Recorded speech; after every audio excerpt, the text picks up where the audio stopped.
Spider-Man, Spider-Man, ba ba da ba da ba ba ba.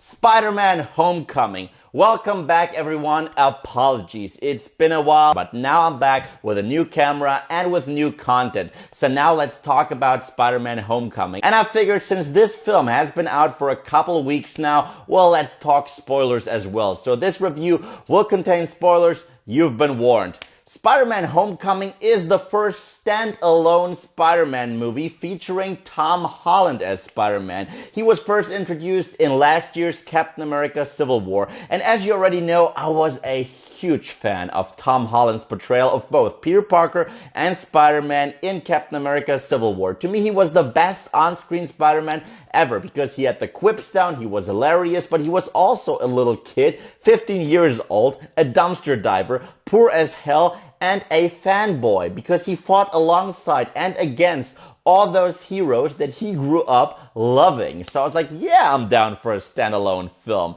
So naturally, I was looking forward to this film a lot. However, I gotta admit, this movie does have some give and take. Spider-Man Homecoming does take place after the events of Civil War. Peter Parker now desperately wants to become an Avenger. Tony Stark promised to call him, but the call just never comes. So Peter Parker is getting frustrated. He wants to be a hero so desperately. He saves people from themselves. He sees crime everywhere, even when there's no real crime involved. So he's like, I gotta prove myself to Mr. Stark. I want to become an Avenger. Please make me an Avenger. However, once the Vulture, played by Michael Keaton, steps onto the scene, he's like, oh, I actually have to take this guy down. And this might just be my chance to prove myself and to prove myself to Tony Stark to become an Avenger and an actual hero. And now we got our movie.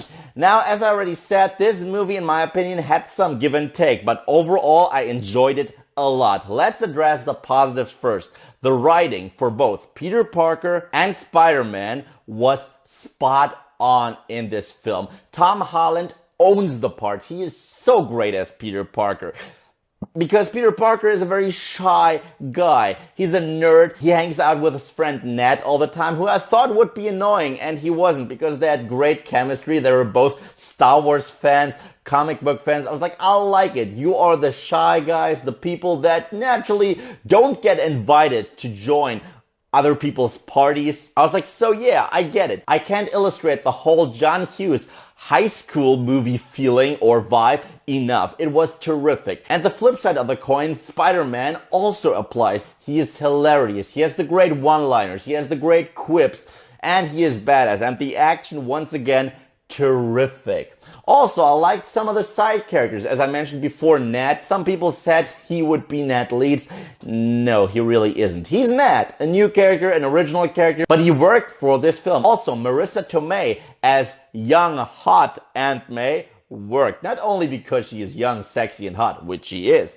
No, but she gave me a whole new perspective on Aunt May. She helps Peter Parker out when it comes to being cool, when it comes to preparing for a party or date night. I was like, I like it. I like that chemistry a lot. And shout out is happening. Michael Keaton was great as Adrian Toomes, aka the Vulture. Oh my god, he was so good. Thank you, Marvel. Finally, you have given us another good villain. It's been like, what, 7 movies? No, but I really got behind that guy because first time we meet Adrian Toomes, he is trying to do something good for the city of New York. He wants to get rid of all the debris and all the destruction that the Avengers left behind in their first feature film. However, once he gets screwed out of his business, he's like, you know what? I'm gonna salvage all of these alien parts, alien technology, sell them on the black market as weapons. And now we have a super villain that I can get behind. I understood his motivation, and Michael Keaton killed it.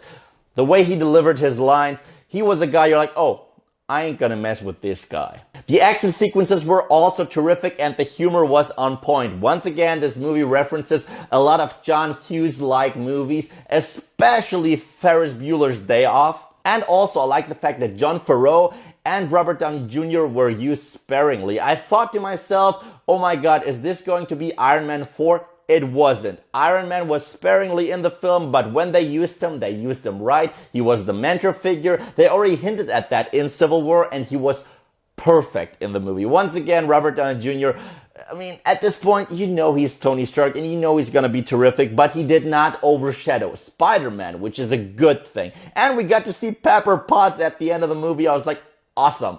Also, we got to see her. She's back. And I was like, you can't leave us hanging with this whole breakup thing that was addressed in Civil War. No, she's back. Only for 5 minutes, but I was glad to see her again. And on all the little Marvel Cinematic Universe tie-ins worked perfectly. For example, the whole public service announcement videos that Captain America gives in school. Awesome. And yeah, they still deem him a war criminal because of the events of Civil War. But now let's get to the negatives. First up, yeah, it's the Spidey suit. It looks great. It actually looks like they took it right from the comic books and threw it onto the big screen. But it was created by Tony Stark, which means it has so many weird features. It seemed like the utility belt of the original Adam West Batman series. Seriously, it has like 500 different web shooters. He can shoot taser webs. And he has an intimidation mode where he alters his voice in order to sound more intimidating.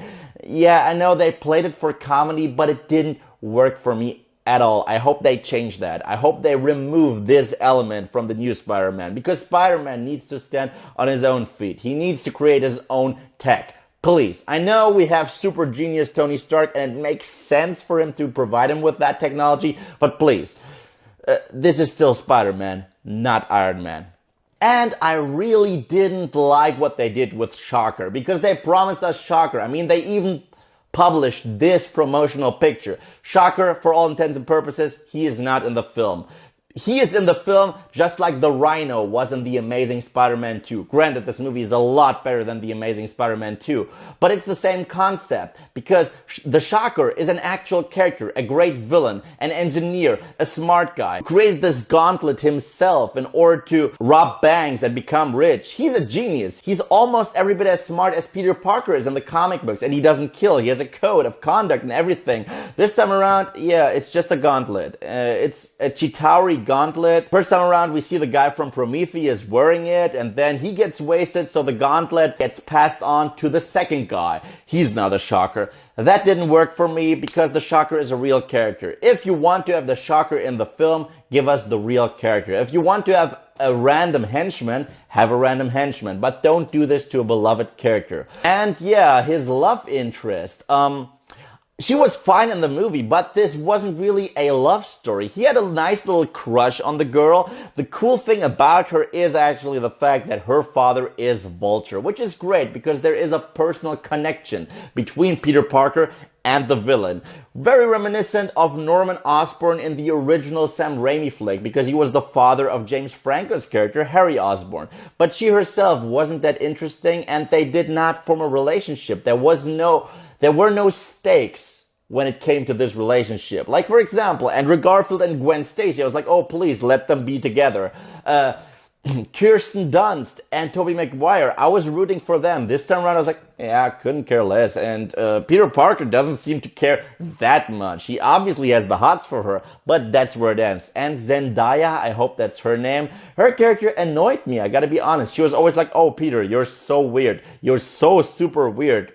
But she was the weirdest character in the entire fucking movie. And her name is Michelle. However, at the end, it is revealed that her friends call her MJ.